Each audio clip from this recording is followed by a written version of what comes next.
No, but I'll tell you about that in a second. Hello everyone, I'm Crafty Type 1, and in today's video, I will be talking about why we should not be worried about Legend of Zelda Echoes of Wisdom. So if you guys didn't know, Echoes of Wisdom is an upcoming Legend of Zelda game for the Nintendo Switch that was announced a little bit ago in the most recent Nintendo Direct. It is set to release on September 26, 2024, and the game marks a significant departure from previous titles in this series because it features Princess Zelda as the main playable character. It is set in a world that is designed similar to the 2019 Link's Awakening, which employs a top-down 2D style and looks a lot like toys. It opened up with Link defeating Ganon, only to be sucked into an alternate dimension, leaving Zelda to save Hyrule, where we then see her get the Echo Rod, I believe, and meet a fairy named Tri, where then she could use an Echo ability to recreate almost any object and creature that she wants. The game also introduces characters from previous Legend of Zelda games like the Zoras, Deku Shrubs, the Great Deku Tree, and even Chica. There has been a lot of controversy around this game, and I really don't know why. I'm going to be playing devil's advocate and kind of seeming like a Nintendo fanboy by defending Nintendo. But frankly, I don't think a lot of these criticisms are really warranted. I mean, I understand where a lot of people are coming from, and we'll get into each of them right now. So I'll be going over some of the main points that a lot of people are talking about and why I think there isn't really anything to worry about when it comes to this game. Starting off with the character shift to Zelda. We all wanted the main focus to shift from Link to Zelda, though a lot of people are feeling that the identity of Zelda is still deeply tied to Link as the protagonist. A lot of people are saying that the narrative choice kind of feels contrived, as it is a forced attempt to make the Zelda franchise feel dynamic by basically just flipping the script and having Link need to be the one saving.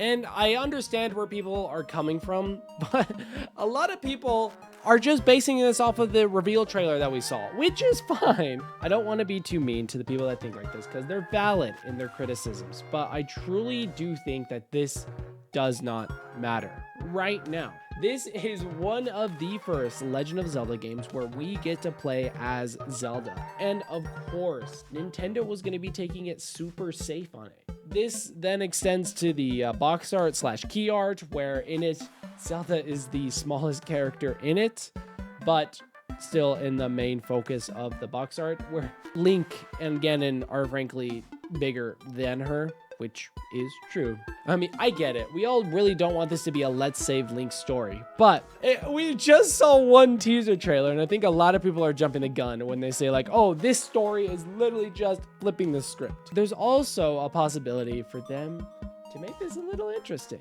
and maybe you actually team up with Link, have him as like a companion of some sort. I'm just thinking out loud here, but frankly, I do think it is valid, but nothing to really worry about. Next complaint I've heard is the introduction of open air Zelda to the 2D games. We're in a new era of Zelda where everything's going to be more open. There's going to be more open puzzles. They're going to be in a more open world, and we'll talk about that world in a second. With the introduction of the Tri-Rod, which creates echoes of objects and enemies, there's a multitude of options of how you go with puzzles. And I think a lot of people were wanting from a 2D Zelda more curated puzzle. And frankly, again, it's just a preview trailer. We don't know what kind of puzzles will be in the dungeons. We've seen a lot of puzzles in the overworld, how to, get to certain places and how to traverse the overworld. But we haven't seen any real gameplay in a dungeon. And yeah, it's important to know because maybe the Tri-Rod is limited. We do know there's like a progression and unlocking your mana, basically. I have a feeling the dungeons are still going to be traditional. And we just have yet to see what they're going to be like. I do understand we are leaning away from the traditional Zelda experience and going more toward the open air Zelda. But I just don't think we have enough information to fully say that the dungeons aren't curated puzzles. But the overworld, for sure, open air. Is that really a bad thing? The first Zelda was open air. Next criticism I've been hearing is the art style.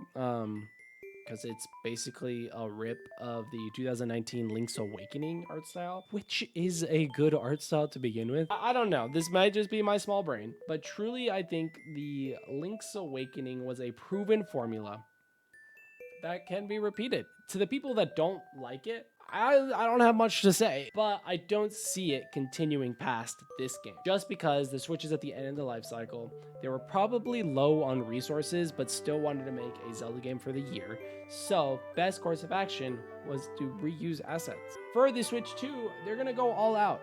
If it's another 2D Zelda game, they're gonna make new models and new assets. I have also seen a lot of people complain about the special edition Switch Lite. Frankly, if you don't like it, then don't buy it. It just makes so much sense as a business decision. Hypothetically, have all these consoles that you need to sell. So might as well make it a little bit fun for the people that want to buy one more. This is probably the last Switch Lite we're gonna get.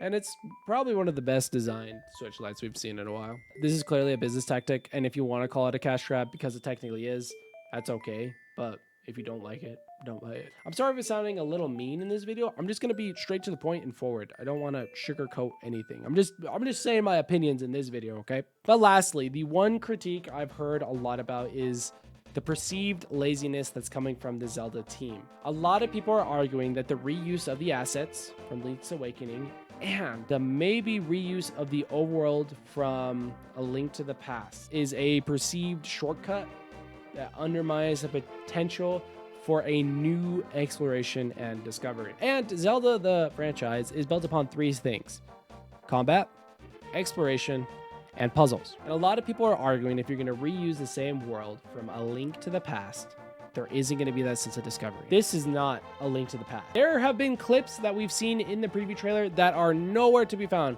in A Link to the Past. Tell me, was there a boss in A Link to the Past that was a massive golem? Just that whole Breath of the Wild-esque shot shows a different world. Yes, it might be based in somewhat A Link to the Past. Of course, there's going to be a low world / dark world. We're gonna enter those chasms, but it really is a unique world. And that's why I don't understand why a lot of people are saying it's a direct one-to-one. We've already seen that massive waterscapes. We've already seen the Deku shrubs, which I don't even think were in A Link to the Past. I might be wrong in saying that. Pretty sure the dark world / low rule, whatever you want to call it, is gonna be different. There's gonna be changes. And I do not think it's going to be as similar as a lot of people are saying. And for it being one of the first main character Zelda games, and of course it's going to be open air, I'm pretty sure we're going to be able to do all the bosses in any order that we want. They're going to find a way to throw a curveball at us. I think everyone's thinking that this is it. They learned with Tears of the Kingdom. They learned that, hey, we don't have to show this one big thing and everyone will be shocked. We learned with the depths. Yes, we showed the sky, but we didn't show the depths.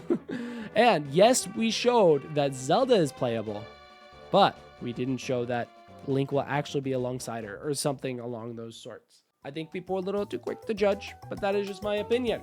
Let me know yours in the comment section down below. And don't forget to subscribe to get notified when I go live. All right, thank you guys. Don't forget to watch the countdown stream for Echoes of Wisdom. I'm excited. Are you? Bye.